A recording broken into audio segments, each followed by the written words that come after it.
Hello guys, ઇન્ડોએસમાં આપ સૌનું સ્વાગત છે. જુઓ, આજે આપણે સૌથી પહેલાં લોકસભામાં ઇલેક્શન કઈ રીતે થાય છે એની સિસ્ટમ વિશે ડિસ્કસ કરવાના છીએ.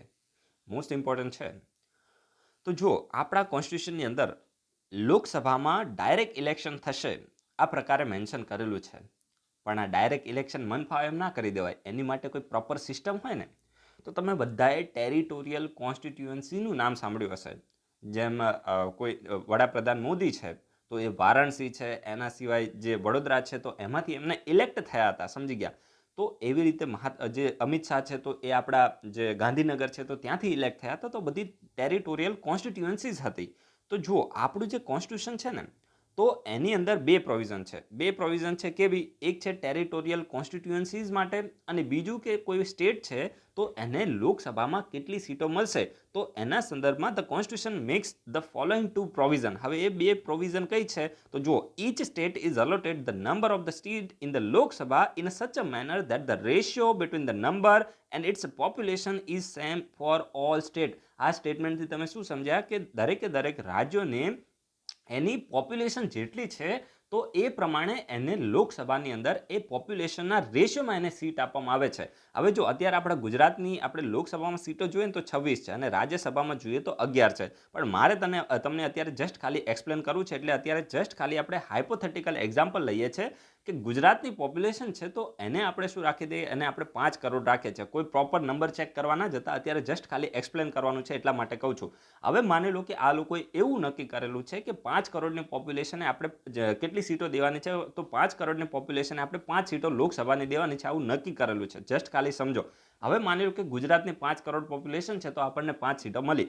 પણ એની સામે આપણે જોઈએ કે યુપી છે તો એની આપણે પોપ્યુલેશન માની લઈએ કે 25 કરોડ છે, સમજી ગયા. તો 25 કરોડની પોપ્યુલેશન સામે કેટલી સીટો મળશે? તો 25 સીટો મળશે, સમજી ગયા. માની લો કે કોઈ સ્ટેટ છે તો એની પોપ્યુલેશન 1 કરોડ છે તો એને કેટલી સીટ મળશે? 1 સીટ. આ જસ્ટ ખાલી આપણે સમજવા માટે કહીએ છીએ, રિયલમાં નથી. કારણ કે રિયલની પોપ્યુલેશન વધારે ઓછી હોઈ શકે તો આપણે એમાં ડેટા ચેક કરવા ના જવાનું હોય ને. તો આ તમને ખબર પડી ગઈ ને કે જેટલા પણ સ્ટેટની જેટલી પોપ્યુલેશન છે તો એના રેશિયો પ્રમાણે જે પર્ટિક્યુલર સ્ટેટ છે તો એને લોકસભાની સીટો મળે છે. ગુજરાતની 26 છે, રાજ્યસભામાં ગુજરાતની સીટો કેટલી છે? તો 11 છે. તો આ સ્ટેટમેન્ટમાં તમને ખબર પડી ને. પરંતુ આ જે પ્રોવિઝન છે તો એ નાના રાજ્યોને લાગુ પડતી નથી. જે રાજ્યોની પોપ્યુલેશન ઓછી છે, ખાસ કરીને 6 મિલિયનથી 6 મિલિયન એટલે કેટલી થાય? 60 લાખથી કોઈ પણ સ્ટેટની પોપ્યુલેશન ઓછી હોય, જે રીતે નોર્થ ઇસ્ટના ઘણા બધા સ્ટેટ છે, તો એને આ જે પ્રોવિઝન છે તો એ લાગુ પડતી નથી. તો આ તમે યાદ રાખજો.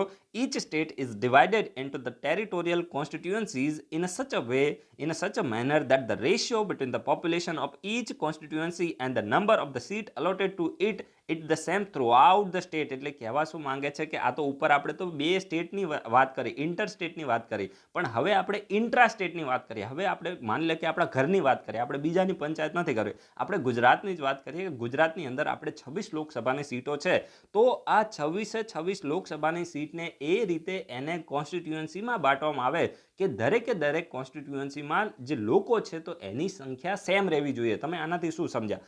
માની લો કે એક આપણે કોન્સ્ટિટ્યુઅન્સી લઈએ કે અમિત શાહ ગાંધીનગરથી ઇલેક્ટ થયા હતા. તો ગાંધીનગરની આપણે પોપ્યુલેશન જસ્ટ ખાલી હાઇપોથેટિકલ માનો કે જો 25 લાખે એક સીટ હોય ને, તો એ 26 સીટમાં પપ્પી બોલી ગયા, જે 26 જે સીટો છે તો દરેકમાં જે પોપ્યુલેશન છે તો સેમ રહેવી જોઈએ. તો આ તમને ખબર પડી ગઈ ને કે કોન્સ્ટિટ્યુઅન્સી છે તો એની અંદર પણ ઇક્વાલિટી હોવી જોઈએ. સ્ટેટમાં તો ઇક્વાલિટી હોવી જોઈએ, કોન્સ્ટિટ્યુઅન્સીની અંદર પણ ઇક્વાલિટીઝ હોવી જોઈએ. એટલે કે માની લો કે એક કોન્સ્ટિટ્યુઅન્સી 25 લાખની હોય ને એક 5 લાખની હોય તો એવું ના ચાલે. એક 25ની હોય તો બધી 25ની હોવી જોઈએ, અથવા તો એક 5ની હોય તો બધી 5 લાખની હોવી જોઈએ. તો આ તમને ખબર પડી ને. હવે નંબર તમારે યાદ રાખવાની જરૂર નથી, જસ્ટ આ સ્ટેટમેન્ટને તમે યાદ રાખો. The ratio between the population of each constituency and the number of the seat allotted to it is the same throughout the state. તો આ તમને ખબર પડી ને. ઇન બ્રીફ, આપણું કોન્સ્ટિટ્યુશન શું એન્શ્યોર કરે છે કે ભાઈ યુનિફોર્મિટી રહેવી જોઈએ રિપ્રેઝન્ટેશનમાં. એટલે કે જે આપણા એમપી ચૂંટાઈને જવાના છે ઝઘડો કરવા માટે, તો એમની જે રિપ્રેઝન્ટેશન છે તો એ ઇક્વલ રહેવી જોઈએ. કઈ જગ્યાએ? તો ડિફરન્ટ સ્ટેટ વચ્ચે, અને એના સિવાય સ્ટેટની અંદર પણ જે વિધિન કોન્સ્ટિટ્યુઅન્સીસ છે તો એમાં પણ ઇક્વાલિટી છે તો એ એન્શ્યોર થવી જોઈએ. આ તમને ખબર પડી ને. હવે જો આ ઇમ્પોર્ટન્ટ છે કે રીએડજસ્ટમેન્ટ, અહીંયાથી ડાયરેક્ટ ક્વેશ્ચન બને છે ભાઈ, બહુ જ ઇમ્પોર્ટન્ટ છે, યાદ રાખજો કે આપણે દેશની અંદર રૂલ છે કે આપણે દર 10 વર્ષે શું કરે છે, સેન્સસ કરીએ છીએ, પોપ્યુલેશન સેન્સસ કરીએ છીએ, એટલે કે જનગણના કરીએ છીએ, સમજી ગયા. હવે આ જે જનગણના થતી હતી ને, આપણે એને સેન્સસ જ રાખીએ, કારણ કે હવે ગુજરાતીમાં થોડી સ્લીપ ઓફ ટંગ થાય છે. દર 10 વર્ષે આપણે શું કરતા હતા, પોપ્યુલેશન સેન્સસ કરતા હતા, બરાબર છે. અને એટલા માટે પહેલાથી શું થતું હતું કે 1952 છે, પછી 62 છે, પછી 72 છે, તો બધા વર્ષે શું થયું હતું કે જે કોન્સ્ટિટ્યુઅન્સીસ છે તો એની અંદર ચેન્જીસ લાવવામાં આવતા હતા. પછી સ્ટેટને જેટલી પણ સીટો મળે તો એમાં પણ ચેન્જીસ લાવવામાં આવતા હતા. હવે આનાથી શું થતું હતું કહું, કે જે પણ સ્ટેટ છે ને, હવે માની લો કે 52 છે, પછી 62 છે, પછી 72 છે, તો આ બધા કન્ટિન્યુઅસ વર્ષમાં સ્ટેટ છે તો એમાં હોડ લાગી હતી. કેવી કે ભાઈ આપણા સ્ટેટની અંદર પોપ્યુલેશન આપણે પ્રોડક્શન વધારે કરવું છે. શા માટે? કે જેટલું પ્રોડક્શન વધારે હશે તો એનાથી વધારે સીટો મળશે. સમજો છો ને તમે કે ભાઈ અહીંયા તમે ઉપર ચોખ્ખું લખ્યું છે કે જેની પોપ્યુલેશન વધારે હશે તો એને વધારે સીટો મળશે. તો દરેક સ્ટેટે પ્રોડક્શન વધારી દીધું કે ભાઈ અમારે જેને પોપ્યુલેશન વધારે છે તો અમને લોકસભામાં વધારે રિપ્રેઝન્ટેશન મળે. તો આના હિસાબથી તમે જુઓ કે નુકસાન થાય છે. નુકસાન કેવું થાય છે કે આ લોકો પોતાની લાલચમાં સ્ટેટની પોપ્યુલેશન વધારવા કન્ટિન્યુઅસલી વધારે રાખે છે, પણ સામે તમે જુઓ લોકોનું જીવન ધોરણ તો ઉતરે છે ને, નીચું ડાઉન થાય છે. લોકો ગરીબ છે તો વધારે ગરીબ થતા જાય છે, એજ્યુકેશન લેવલ ડાઉન થાય છે, પોવર્ટી વધે છે. પછી જ્યારે પણ ગરીબી હોય તો ત્યારે પછી શું થાય, ક્રાઇમ વધે છે, સમજી ગયા. પછી મહિલાઓનું શોષણ વધી જાય છે, બાળકો છે તો શિક્ષિત થઈ શકતા નથી, બાળકો અવડા રવાડે ચડી જાય છે. તો આ બધા એના નેગેટિવ કોન્સિક્વન્સીસ છે, સમજી ગયા. મલ્ટી ડાયમેન્શનલ પોવર્ટી જોવા મળે છે, સારો એવો શબ્દ છે મલ્ટી ડાયમેન્શનલ. અને સરકારના ધ્યાનમાં પછી આવ્યું કે ભાઈ આ દર 10 વર્ષનો આ જે ધંધો માંડી રાખ્યો છે આને બંધ કરો, કારણ કે આનું નુકસાન થઈ રહ્યું છે, ફાયદો નહીં, નુકસાન. અને એટલા જ માટે જે ઇન્દિરા ગાંધી હતા આમને એક આ થોડું ખાસ સારું કામ કર્યું હતું, બરાબર છે. જે ઇન્દિરા ગાંધી હતા તો આમને શું કર્યું, 1976માં 42મો બંધારણીય સુધારો, 1976માં જે 76મો જે બંધારણીય સુધારો હતો એમાં 1000 પ્રોવિઝન સારી એવું મને લાગ્યું છે, સમજી ગયા.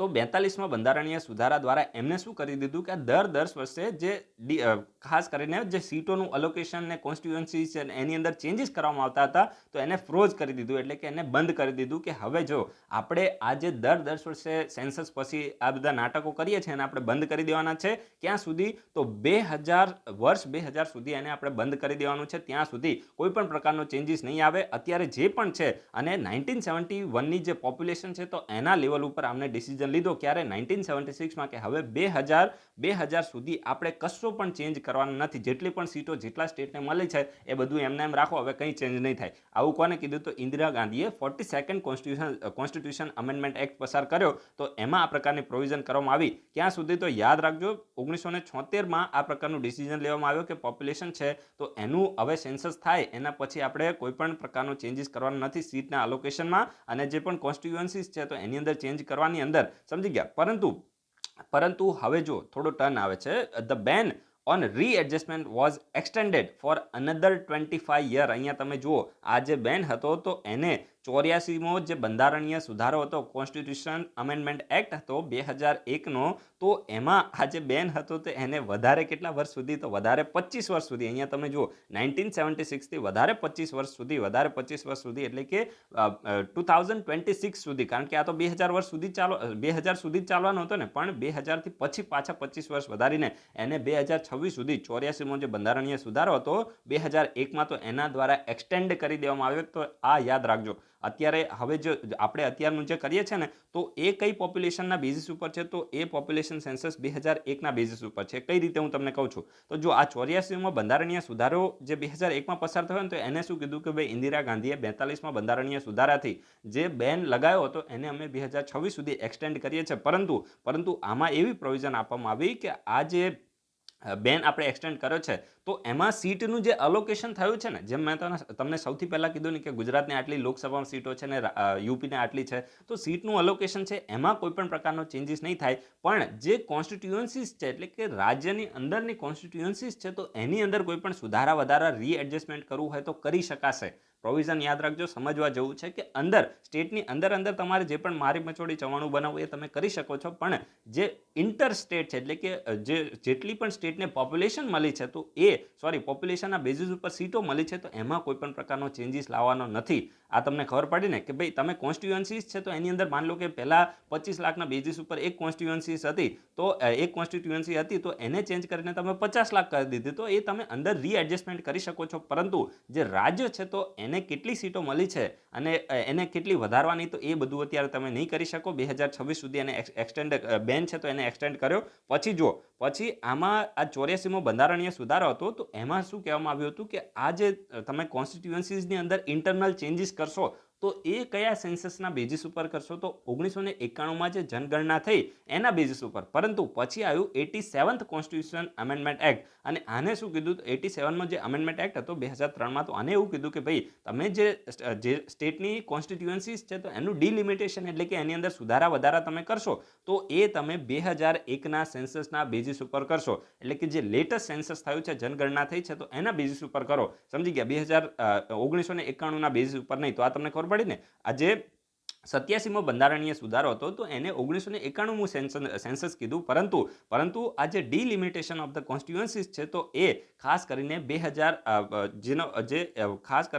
87મો બંધારણીય સુધારો થયો તો એને શું કીધું? જો 84મો બંધારણીય સુધારો તો ઉપર મારે કદાચ બોલવામાં હું કદાચ ખોટું બોલ્યો છું. 84મો જે બંધારણીય સુધારો હતો તો એમાં શું કહેવામાં આવ્યું હતું 1991નો સેન્સસ ધ્યાનમાં લેવામાં આવશે. પરંતુ 87મો બંધારણીય સુધારો થયો 2003માં તો એને એવું કીધું કે ભાઈ તમે જે સ્ટેટની કોન્સ્ટિટ્યુઅન્સીસ છે તો એનું ડિલિમિટેશન તમે કરશો તો એ શાના બેઝિસ ઉપર કરશો તો એ તમે જે 2001માં સેન્સસ થયો છે તો એના બેઝિસ ઉપર કરશો. તો આ તમે યાદ રાખજો. અને without altering the number of the seats એટલે કે લોકસભામાં કેટલી રાજ્યને કઈ સીટો મળી છે એમાં કોઈ ચેન્જીસ તમે કરી શકશો નહીં. તો આ તમે સુધારા યાદ રાખજો. તો 42મો બંધારણીય સુધારો, પછી એના પછી 84મો બંધારણીય સુધારો આવે છે અને 87 બરાબર છે 87. તો એક્ઝામના પોઈન્ટ ઓફ વ્યૂ રેલેવન્ટ છે. બધા વર્ષને બધું યાદ રાખજો. પ્રોવિઝન ડાયરેક્ટ ક્વેશ્ચન બને છે. હવે આપણે જોઈએ reservation for SC and ST in the Lok Sabha. હવે જો આપણા જે કોન્સ્ટિટ્યુશનમાં જે ખાસ કરીને એસસી અને એસટી કમ્યુનિટીઝ છે જેમના ઉપર ભૂતકાળની અંદર ખૂબ જ અત્યાચાર ગુજારવામાં આવ્યો છે તો આ કમ્યુનિટીને રિપ્રેઝન્ટેશન મળે બરાબર છે. તો એટલા માટે આપણા કોન્સ્ટિટ્યુશનની અંદર રિઝર્વેશનની પ્રોવિઝન કરવામાં આવી છે. હવે રિઝર્વેશનની પ્રોવિઝન લોકસભા માટે છે અને જે સ્ટેટ લેજિસ્લેટિવ એસેમ્બલી છે તો એની માટે પણ છે. સમજી ગયા? અને જો ઇનિશિયલી તો આ છે ને 1960 સુધી જ હતું, 1960 સુધી જ હતું. પરંતુ પછી એને ટાઈમ ટુ ટાઈમ દરેક પોલિટિકલ પાર્ટી છે તો વધારતી આવી છે. શા માટે? તો એ તો ભાઈ ઓબ્વિયસ પોલિટિકલ રીઝન હોય કે ભાઈ જેટલા પણ બેકવર્ડ કમ્યુનિટીઝ છે તો એમના વોટ એમને મળી જાય એટલા માટે. સમજી ગયા? તો આ તમારે યાદ રાખવાનું છે. આ બેકવર્ડ કમ્યુનિટી મને શબ્દ આ પસંદ તો નથી પણ હવે આપણે યુઝ કરવા પડે કારણ કે મુસ્લિમ છે, હિન્દુ છે, પછી બેકવર્ડ કમ્યુનિટીઝ છે, બરાબર છે, અધર બેકવર્ડ ક્લાસ છે. તો આ યાર તમે જુઓ કેટલું ખરાબ લાગે છે. આ બેકવર્ડ કમ્યુનિટીઝ નથી ભાઈ, આ બધા ઇન્ટેલિજન્ટ જ હોય માણસો પણ આમને બેકવર્ડ રાખવામાં આવ્યા છે. આ શબ્દ તમે સમજો છો ને, બેકવર્ડ રાખવામાં આવ્યા છે. આમના ઉપર અત્યાચારો એટલા થયા છે. એ તમે દરેક લોકો જ્યારે હિસ્ટ્રીને સારી રીતે રીડ કરશો ત્યારે ખબર પડશે કે કોઈ બેકવર્ડ હોતા નથી. દરેક જે હ્યુમન હોય છે તો ઇન્ટેલિજન્ટ જ હોય છે અને કઈ રીતે તમે ટ્રીટમેન્ટ આપો છો એ મેટર કરે છે. સમજી ગયા? બેકવર્ડ કમ્યુનિટીઝ આ શબ્દ છે ને મને પસંદ નથી પણ હવે આપણે છે તો એને સમજવું પડે. પછી મુસ્લિમ છે તો આ બી મને પસંદ નથી. હિન્દુ યાર જે લોકોને એક સ્ટ્રેટામાં બાંટી દીધા છે. જે લોકો સોશિયોલોજીની સ્ટડી કરી હશે તો તમને ખબર હશે યાર, લોકોને એક સ્ટ્રેટામાં બાંટી દીધા છે. પેલો બોલે કે હું અમીર છું, હું ગરીબ છું, બરાબર. પેલો બોલે હું હિન્દુ છું, તું મુસલમાન છે. પછી હિન્દુ હોય તો એની અંદર પણ બોલે કે ભાઈ હું પટેલ છું, તો માની લો કે બીજી કોઈ આપણે સમાજ જોઈએ કે ભાઈ હું ચૌધરી છું, બરાબર છે, અથવા તો હું બીજી કોઈ સરનેમ છું. પછી એની અંદર પણ પાછી કાસ્ટની અંદર પણ સબકાસ્ટ આવે છે. તમે જો આખી આપણી સોસાયટી છે ને ડિવાઇડેડ છે.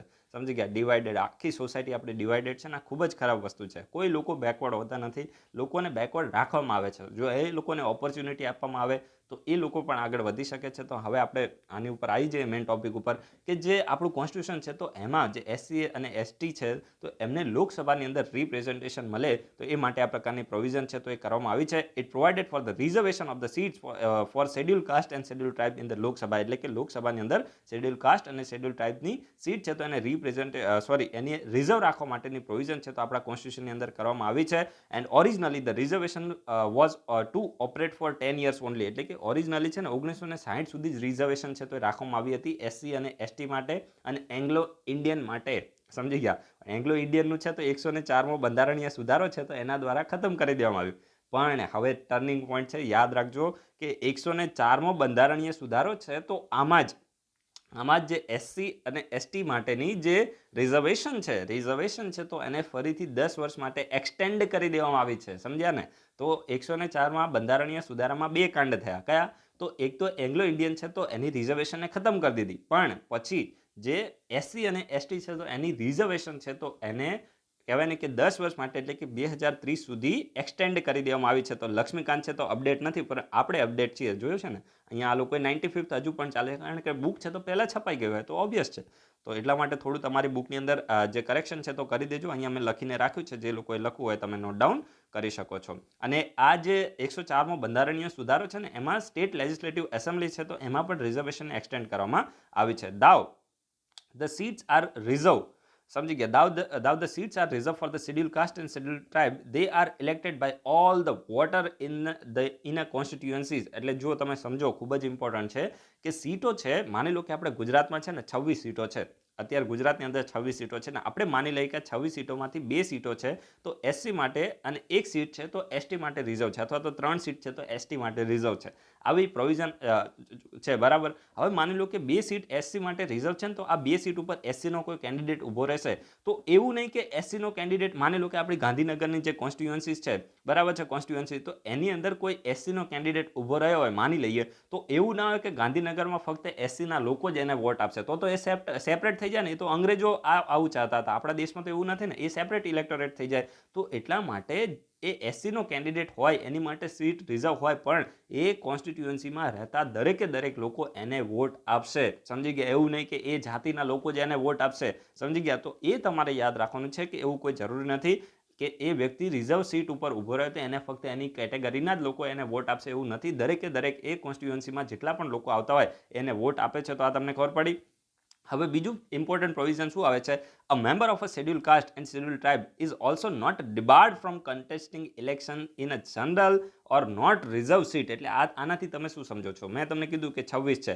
હવે આ 26માંથી 2 સીટ એસસી માટે છે અને 3 સીટ એસટી માટે છે, 5 સીટ થઈ ગઈ. હવે કેટલી બાકી રહી? 21. તો હવે આ 21 છે ને, હવે માની લો કે આ 3 ને 2 5 છે તો એ તો રિઝર્વ કેટેગરીને આપી દીધી, પણ એના સિવાયની પણ 21 જે સીટો છે એમાં માની લો કે બીજેપીની પાર્ટી છે અથવા તો કોંગ્રેસની પાર્ટી છે, એ લોકોએ કોઈ એસસી કેટેગરીનો માણસ છે અથવા તો એસટી કેટેગરીનો માણસ છે ને કોઈ પણ બીજી સીટ ઉપર ઊભો રાખવો છે, તો પછી એને કંઈ રોકવામાં નથી આવતો કે ભાઈ તમને તો 5 જ સીટો રિઝર્વ મળી છે તો તમને 5 જ મળશે, એવું ના હોય, સમજી ગયા? એવું ના હોય. જે રીતે માની લો કે તમે યુપીએસસીની એક્ઝામ આપો છો, જીપીએસસીની એક્ઝામ આપો છો, તો કોઈ એસસી અથવા તો એસટીનો વિદ્યાર્થી હોય, એને જનરલ કેટેગરીનું કટ ઓફ છે તો એ ક્રોસ કરી દીધું તો એને શામાં એડમિશન મળે છે? એને જનરલ કેટેગરીમાં મળે છે, સમજી ગયા? પણ જે પછી એસસી અને એસટીની સીટો હોય તો એ તો ખાલી જ રહે છે ને. તો એ રીતે હું તમને કહું છું, પછી એનો એડવાન્ટેજ બીજા લોકો લઈ જાય. તો એ જ રીતે અહીંયા પણ લાગુ પડે છે કે આ લોકો જો એવું ચાહે, જે પણ મેઇન પાર્ટીના મેઇન લીડર હોય એવું ચાહે કે ભાઈ આપણે છે તો બીજા કોઈ એસસીના લીડર છે જેનું નામ ખૂબ જ વધારે છે, એસટીનો લીડર છે જેનું નામ ખૂબ જ વધારે છે,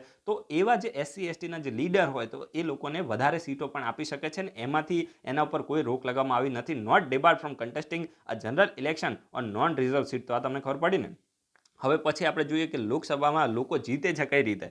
તો પહેલામાં તો proportional representation by the means of the single transferable vote હતું ને રાજ્યસભામાં, સમજી ગયા? પણ આમાં એવું નથી. આમાં first past the post system છે. આમાં જે લોકો છે તો એ ડાયરેક્ટ વોટ આપે છે, સમજી ગયા? આમાં જે લોકસભાના ઇલેક્શનમાં જે પણ કેન્ડિડેટ ઉભા રહ્યા હોય તો એને લોકો ડાયરેક્ટ વોટ આપે છે. અને ડાયરેક્ટ વોટ આપે ત્યારે શું થાય? માની લો કે છે ને આપણે ગાંધીનગરની કોન્સ્ટિટ્યુઅન્સી છે તો એની અંદર એક અમિત શાહ હતા, અને હવે ઓપોઝિશનમાં તો આપણે નામ યાદ રાખવાની જરૂર નથી કારણ કે જીતવાના જ નતા, બરાબર છે? તો માની લો કે એક અમિત શાહ હતા અને એક એક્સ નામનો વ્યક્તિ હતો. તો હવે આ કન્ડિશનની અંદર શું થાય? માની લો કે આપણે ગાંધીનગરના આપણે વોટ માની લઈએ કે 1 કરોડ રાખે, ચલો ને આપણે 10 લાખ રાખીએ, આપણે નોર્મલ ફિગર રાખીએ, આપણે પોપ્યુલેશન બી કાઉન્ટ કરવાની જરૂર નથી, એ થશે 2021માં. માની લો કે એક જે અમિત શાહ છે તો એ ગાંધીનગર કોન્સ્ટિટ્યુઅન્સીમાં ઊભા રહ્યા છે અને 10 લાખની પોપ્યુલેશન છે. હવે આ 10 લાખમાંથી માની લો કે અમિત શાહ છે તો એને 5 લાખને 1 વોટ પણ મળી જાય ને, 5 લાખને 1 વોટ પણ મળી જાય તો માની લો કે આ જે અમિત શાહ છે તો જીતી ગયા, સમજી ગયા? 1 વોટ પણ વધારે મળી જાય, માની લો કે આ 10 લાખમાંથી કેટલા લોકો ગયા છે, 8 લાખ લોકો વોટ આપવા માટે ગયા છે અને એમાંથી અમિત શાહ છે તો એને 4 લાખને 1 વોટ મળી ગયો, એટલે માની લો કે એ જે અમિત શાહ છે તો જીતી ગયા, 1 વોટ, સમજી ગયા. અને માની લો કે આમાં છે ને અલગ અલગ પાર્ટી, જુદી જુદી પાર્ટી ઊભી રહી છે અને એમાં પણ સૌથી વધારે જે વોટ છે, માની લો કે અમિત શાહને ફક્ત 1.5 લાખ જ વોટ મળ્યા છે, પણ આ જો 1.5 લાખ છે તો બીજા કેન્ડિડેટ કરતાં વધારે છે, તો પણ જે અમિત શાહ છે તો જીતેલા ગણાય છે. તો આ તમને ખબર પડી ગઈ, એક્ઝામના પોઈન્ટ ઓફ વ્યૂ ઇમ્પોર્ટન્ટ છે. First past the post system છે, ટેરિટોરિયલ રિપ્રેઝન્ટેશન છે તો એને ફોલો કરવામાં આવે છે. ટેરિટોરિયલ રિપ્રેઝન્ટેશનમાં તમે શું સમજો કે જે પણ વ્યક્તિ એ પર્ટિક્યુલર ટેરેટરીમાંથી જીતીને જાય તો પછી એ ટેરેટરીને કોણ રિપ્રેઝન્ટ કરે છે, તો એ ટેરેટરીને રિપ્રેઝન્ટ કરે છે વ્યક્તિ જે ચૂંટાઈને આવ્યો હોય. એ જે લોકસભા છે તો એની અંદર જે રીતે વડાપ્રધાન મોદી છે તો એ ખાસ કરીને આપણા વારાણસી, એના સિવાય જે વડોદરા છે તો ત્યાંથી એમને ચૂંટાઈને ગયા હતા, પછી એમને કોને રિપ્રેઝન્ટ કરે, તો અત્યારે વારાણસીને રિપ્રેઝન્ટ કરે છે, કારણ કે બેમાંથી એક સીટ છે તો છોડી દેવી પડે, 2 સીટ ઉપર ક્યારે પણ વ્યક્તિ છે તો ચૂંટાઈ શકતો નથી. એ કઈ શા માટે તો આવતીકાલના વિડીયોમાં એને કહેવાનું, સમજી ગયા. કારણ કે માની લો કે કોઈ વ્યક્તિ છે તો લોકસભા અને રાજ્યસભાનો બંનેનો મેમ્બર ના રહે, પછી વિધાનસભા જે હોય એના સિવાય વિધાનસભા અને સાથે સાથે એ વ્યક્તિ છે તો એ લોકસભા છે, રાજ્યસભા છે તો એનો પણ મેમ્બર ના રહી શકે, સમજી ગયા. તો એવી પ્રોવિઝન હોય છે, હું તમને આવતીકાલના વિડીયોમાં ડિટેલમાં હું તમને કહેવાનું છે. જસ્ટ ખાલી જે કેન્ડિડેટ છે તો એ જો સિમ્પલ મેજોરિટીને ગેઇન કરી લે તો એ વ્યક્તિ છે તો એને જીતેલો ઘોષિત કરવામાં આવે છે. And there are 2 kinds of proportional representation system. આ સિસ્ટમ આપણી માટે ઇમ્પોર્ટન્ટ નથી. એક છે સિંગલ ટ્રાન્સફરેબલ વોટ સિસ્ટમ અને લિસ્ટ સિસ્ટમ છે. એમાં ઇન્ડિયાની અંદર આપણે જે સિંગલ ટ્રાન્સફરેબલ વોટ સિસ્ટમ છે તો એને ફોલો કરી છે. બાકી એક્ઝામના પોઈન્ટ ઓફ વ્યૂ કંઈ ઇમ્પોર્ટન્ટ નથી, સમજી ગયા. હવે આ લોકસભાની ડ્યુરેશન કેટલી હોય અને રાજ્યસભાની ડ્યુરેશન કેટલી હોય ને આ બધા વિશે, મેમ્બરનો કાર્યકાળ શું હોય, એમને ઓથ કોણ અપાવે, એની ક્વોલિફિકેશન શું હોય, ડિસ્ક્વોલિફિકેશન શું હોય, આ બધું આપણે આવતીકાલે ડિટેલમાં ડિસ્કસ કરવાના છીએ. તો આ વિડીયોને આપણે અહીંયા કન્ક્લુડ કરી દઈએ. વિડીયો ગમે તો લાઇક જરૂર કરજો અને ટેલિગ્રામ ચેનલમાં તમારે ખાસ જોઈન કરવાનું છે. So guys, thanks for watching. તમારા બધાનો દિવસ શુભ જાય.